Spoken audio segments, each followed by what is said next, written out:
नमस्कार, मैं हूं श्वेता सिंह। बलिदान हिंदुस्तान के लिए एक आंकड़ा नहीं है और यह आंकड़ा हम कभी बनने भी नहीं देंगे। जिस तरीके से एक के बाद एक कश्मीर घाटी से ये खबरें निकलकर हमारे सामने आती हैं, सिर्फ आंखों को नम होने की जरूरत नहीं है, खून को खौलने की जरूरत है। कोरोना के समय में दुनिया लड़ रही है एक महामारी से और पाकिस्तान अपना वही पुराना एजेंडा चला रहा है। जो तस्वीरें हमारे सामने आई हैं, ये तस्वीरें हमें यही बताती हैं कि धारा 370 हटने के बाद कश्मीर में आतंकवाद के खात्मे की जो शुरुआत हुई थी, वो अभी काम पूरा नहीं हुआ है। हमारे जवानों का यह बलिदान व्यर्थ नहीं जाना चाहिए। जिस तरीके से उनका परिवार आज सामने खड़ा है और कहता है हमें गर्व है अपने सपूतों पर, पूरे हिंदुस्तान को गर्व के उस भाव के साथ उस बात को भी याद रखना चाहिए कि पाकिस्तान से हिसाब बराबर होना है। हम सबसे पहले आपको दिखाते हैं कि किस तरीके से हमारे शहीदों को आज श्रद्धांजलि दी गई है। जिस तिरंगे के सम्मान के लिए वतन के इन रखवालों ने सेना की वर्दी पहनी थी, आज तिरंगे में ही लिपटे वो अपनों के बीच थे, वो भी पूरे गर्व के साथ। जैसे सिर उठा के कह रहे हो कि जो वादा किया था उसे पूरा करने के लिए हमने अपनी जान की बाजी लगा दी। मंगलवार का दिन उन वीर नायकों के अंतिम संस्कार का दिन था जो हंदवाड़ा में आतंकियों से मुठभेड़ के दौरान शहीद हो गए थे।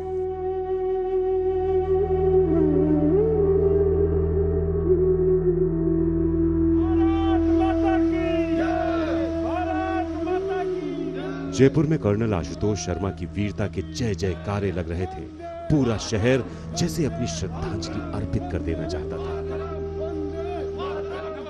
कर्नल आशुतोष शर्मा का पार्थिव शरीर जो आर्मी एरिया है वहां से श्रद्धांजलि देने के बाद शमशान घाट के लिए आ रहा है। देखा जा सकता है कि लॉकडाउन के बावजूद किस तरह से बड़ी संख्या में लोग अपने घरों से निकले हैं। पुलिस लगातार लोगों को आगाह कर रही है कि अपने घरों से नहीं निकले, उसके बावजूद लोग गाड़ियों में बैठकर निकले हैं। हर कोई एक बार कर्नल आशुतोष शर्मा के अंतिम दर्शन करना चाहता है। ऐसा वीर पुत्र, ऐसा राष्ट्रभक्त जो है, लोग देख सकते हैं किस तरह से यहाँ पर जुटे हुए हैं, लोग अपने अपने घरों से निकले हैं। फिर आया वो लम्हा जब भावनाएं दिल से निकलकर आंखों के जरिए सैलाब बनकर बहने लगती हैं, लेकिन दिल में गमों का पहाड़ लिए परिवार ने पलकों पर आंसुओं को जैसे आने ही नहीं दिया। न मां ने, न पत्नी ने, न बेटी ने। परिवार की आंखों में आंसू नहीं, रणभूमि में एक कर्नल की कामयाबी के किस्से तैर रहे थे। बेटी ने बहादुर पिता को सलाम किया, पत्नी ने तिरंगे को अपने हाथों में थामा और इसी के साथ अपने वतन की मिट्टी में मिलने की एक शहीद की चाहत पूरी हुई। अब देश के लिए उतनी ही बड़ी जिम्मेदारी का एहसास उनके जाने के बाद उनकी पत्नी पल्लवी शर्मा को भी है।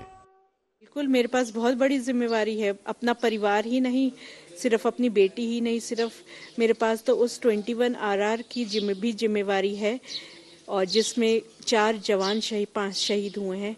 मेरे घर तो एक शहादत आई है, तब हम सब टूट रखे हैं, हम सब परेशान हैं। उस यूनिट से तो 4 जवान गए हैं, तो अगर मैं कमजोर पड़ जाती तो वो यूनिट कैसे संभलती।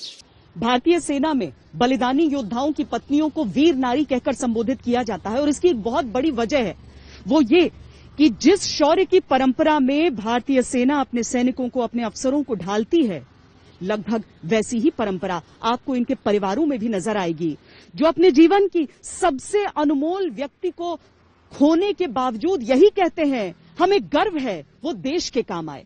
शहादत के सफर का अगला मुकाम था हरियाणा का शहर पंचकुला। मेजर अनुज सूद का पार्थिव शरीर तिरंगे में लिपटा हुआ घर पहुंचा तो जैसे भावनाओं का ज्वार उमड़ पड़ा। हर कोई देश के इस बहादुर सपूत के अंतिम दर्शन कर लेने को बेकरार था और माहौल तमाम नारों से गुंजायमान था।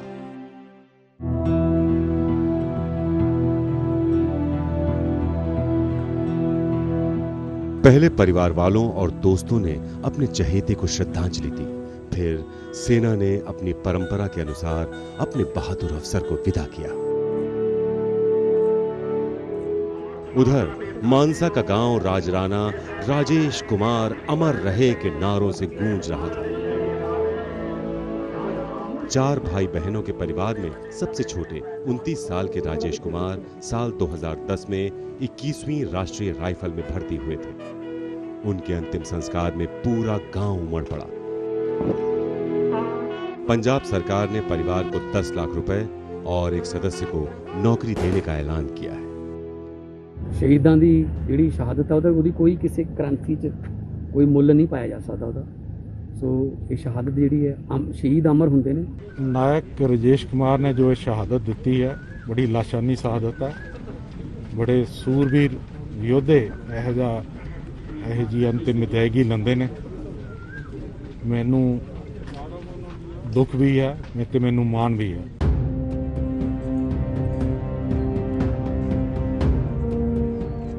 उधर गाजीपुर के नोनहरा का चक दाऊद गांव सीआरपीएफ जवान अश्विनी यादव की शहादत से गमजदा है।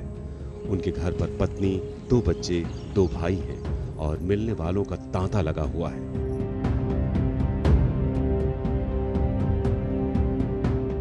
मंगलवार को श्रीनगर में सीआरपीएफ के 3 जवानों को भी श्रद्धांजलि दी गई जो हंदवाड़ा एनकाउंटर में शहीद हुए थे।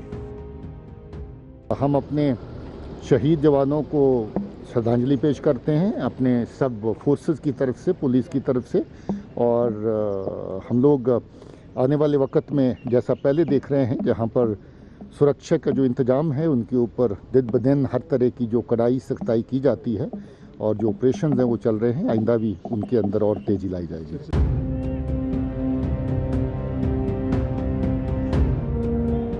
हिंदुस्तान के इन वीरों को पूरा देश सलाम कर रहा है। इनके सम्मान में कितना ही कह लो, कितना ही कर लो, हमेशा कम ही रहेगा, क्योंकि सरहद पर इनकी शहादत से ही हम और आप सुरक्षित हैं। मानसा से किरणजीत रोमाना, गाजीपुर से विनय सिंह और जयपुर से शरद कुमार के साथ आज तक ब्यूरो। हर रोज एक नई जंग, एक नई लड़ाई इन सब के लिए रहती है। भले ही कोरोना की वजह से हम एक दूसरी जंग आज लड़ रहे हों, लेकिन इनकी जिंदगी में तो कोई परिवर्तन ही नहीं आया था। दिन रात वही हालात जम्मू कश्मीर में जिस तरीके के नजर आए। एक दिन 5 योद्धा हमने गंवा दिए, अगले ही दिन 3 सीआरपीएफ के जवान हमने गंवा दिए। और भारतीय सेना, भारतीय सुरक्षा बल अपनी तरफ से लगातार इस कोशिश में जुटे हुए हैं कि आतंकियों को और आतंक का खात्मा वहां पर करना है। बहरहाल हम आपको 21वीं राष्ट्रीय राइफल्स की भी कहानी सुनाते हैं, क्योंकि उसी के थे कर्नल आशुतोष और major Sood. Colonel Ashutosh Sharma commanding officer 21वीं राष्ट्रीय राइफल्स के। राष्ट्रीय राइफल्स को वैसे भी आतंकियों का काल कहा जाता है, लेकिन जिस तरह की साझेदारी इन दोनों के बीच रहती थी, जिस तरह के ऑपरेशंस इन दोनों ने एक साथ मिलकर किए थे, हर कोई इनकी मिसाल देता है।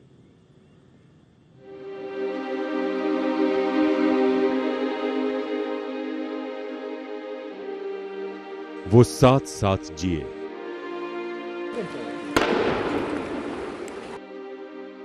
साथ ऑपरेशंस किए,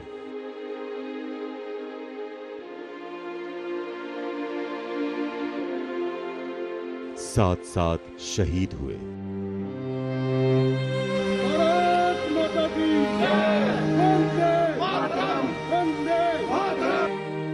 और साथ अपने वतन से अंतिम विदाई ली। शहीद कर्नल आशुतोष शर्मा और मेजर अनुज सूद वतन पर निसार हो गए और मिसाल छोड़ गए खुददारी, वतन परस्ती और दोस्ती की। उनकी अंतिम विदाई दिलों पर वो निशान छोड़ गई जो मिटाई नहीं मिटने वाली। ये एहसासों की दुनिया है, यहां शब्द अपनी सामर्थ्य खो देते हैं। और एहसास और विश्वास का ही रिश्ता भी दोनों का।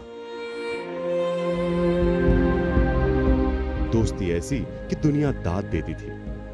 कर्नल आशुतोष शर्मा और मेजर अनुज सूद सेना की अटूट शपथ से बंधे थे, मगर इतनी ही अटूट दोस्ती भी दोनों की। इस दोस्ती को सलाम खुद सेना ने भी किया है ट्वीट के जरिए। दोनों की दोस्ती की कहानी शुरू होती है 2011 से। कश्मीर के लिए एक ट्रिप जाना था। शहीद कर्नल आशुतोष उन दिनों मेजर थे और उस ट्रिप के इंचार्ज भी। ये वो ट्रिप था जिसमें दोनों ने एक दूसरे के दिल, दिमाग और देश के प्रति समर्पण को जाना, पहचाना और सिलसिला शुरू हो गया याराना का। ये बॉन्ड तब और भी मजबूत हो गया जब मेजर अनुज भी उसी बटालियन में कमीशन्ड हुए जिसमें कर्नल आशुतोष थे। ये बटालियन थी 21 राष्ट्रीय राइफल। जहां तक जान पहचान की बात है तो शहीद कर्नल आशुतोष शर्मा और मेजर अनुज सूद दोनों एक दूसरे को भारतीय सैन्य अकादमी के दिनों से ही जानते थे। पलटन के 21 RR के जो कमांडिंग ऑफिसर साहब हैं, जो जिसे हम टाइगर बोलते हैं, कर्नल आशुतोष शर्मा, वो 2 बार सेना मेडल ले चुके हैं बहादुरी के लिए और बहुत एक्सपीरियंस है इस खेल के अंदर में। सबसे बड़ी बात होती है कमांडर ऑन द ग्राउंड। बाकी तो कोई भी बात कर सकता है, लेकिन जहां पर जो एक्शन है वहां पर जो कमांडर है वो उस सिचुएशन के देखकर काम करता है। अगर उन्होंने ठीक समझा है उस वक्त में कि मेरे को अंदर जाना चाहिए तो गए हैं।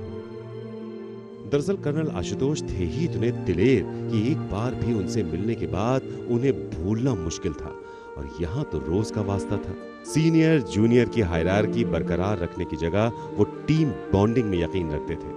यही भावना मेजर अनुज से दोस्ती की बुनियाद थी। उनकी रगों में खून से ज्यादा जुनून बहता था।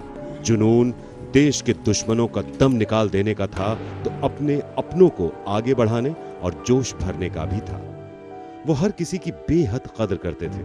फौज के लिए ये कद्र ही थी कि वो इसका हिस्सा बने। 1-2 बार नहीं, 12 बार असफल रहने के बाद भी उन्होंने सेना में जाने के लिए अपना जुनून कम नहीं होने दिया।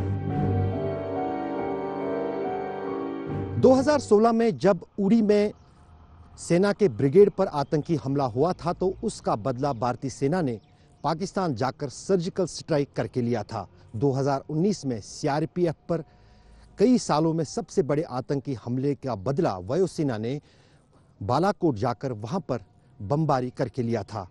अब पिछले कुछ दिनों के दौरान जिस अंदाज से सेना के कमांडिंग अफसर और 2 वरिष्ठ अफसरों के साथ साथ कई सारे जवान शहीद हुए हैं, उनके बदले की तैयारी भी भारतीय सेना कर रही है।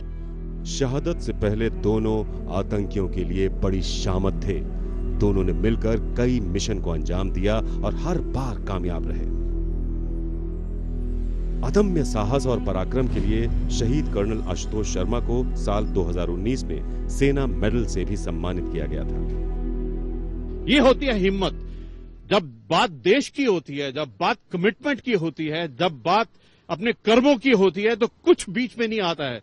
बस यही एक अलगपन है, एक्सक्लूसिवनेस है जो इंडियन आर्मी के सोल्जर, ऑफिसर्स और कमांडिंग ऑफिसर के अंदर में। ये एक बहुत नशे वाली बात है, एक बहुत पैशनेट बात है। शहीद होने से पहले भी दोनों दोस्तों ने अपने फर्ज को बखूबी अंजाम दिया। उनकी टीम ने बंधक बनाए लोगों को अपनी जान की परवाह किए बगैर सकुशल बाहर निकाला था। ये फख्र उनके परिवारों के चेहरों पर भी है।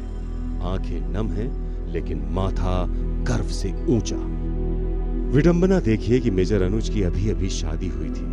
दाम्पत्य जीवन के 4 महीने भी नहीं गुजरे थे कि वो शहीद हो गए। अंतिम विदाई के वक्त भी उनकी पत्नी की निगाहें उनसे हट नहीं पा रही थी। वो एकटक देखे जा रही थी।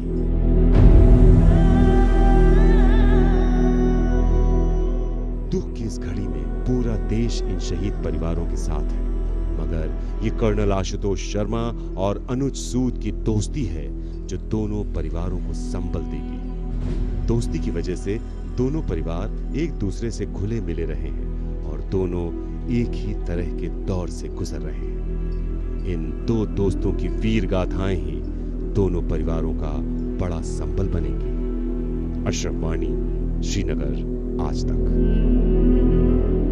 देशभक्ति की जो अलख ये जगा कर गए हैं, जरूरी है कि उस लौ को हम अपने भीतर बुझने न दें। वीर गति को प्राप्त इन अमर जवानों के अपनों की जुबानी आइए उनकी कहानी सुनते हैं। नहीं, मेरी बात जो हुई थी तो उस हिसाब से वो कहीं और पे बोला कि अब मैं 2-3 दिन के बाद आऊँगा, नॉर्मल सर्च चलेगी।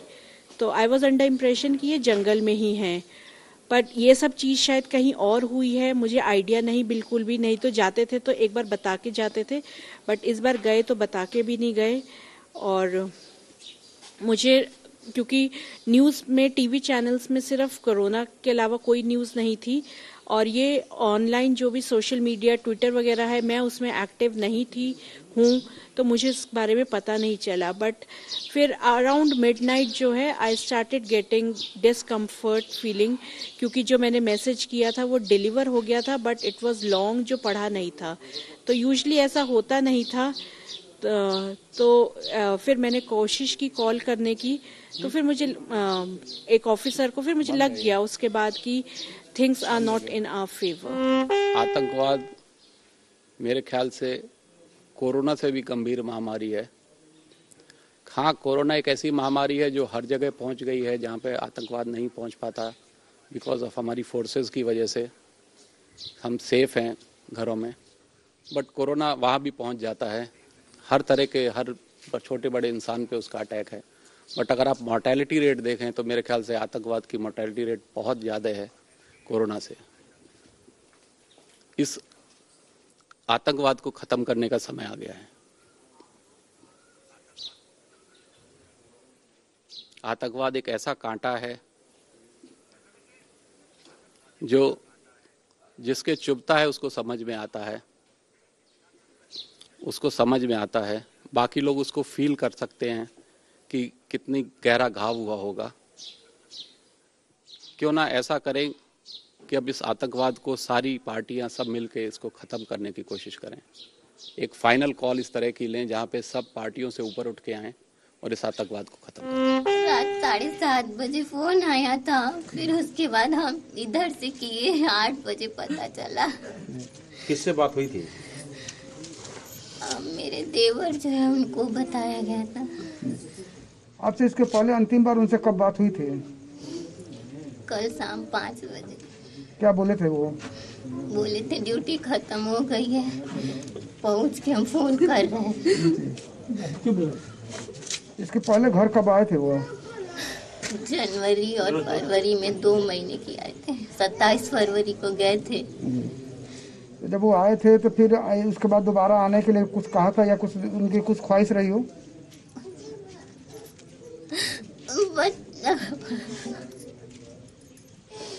कहते थे अपनी बेटी को हम डॉक्टर बनाएंगे। शायद अगर हम ये कहें कि हम उनके गम को महसूस कर सकते हैं, ये भी गलत होगा। जिसके घर से जाता है उसी को पता होता है कि कितना बड़ा लॉस है, कितनी बड़ी कमी है। वो कमी साल दर साल, हर त्योहार, हर तारीख पर खलती है। लेकिन एक देश के तौर पर हमें कभी यह बलिदान भूलना नहीं चाहिए। अभी के लिए इतना ही।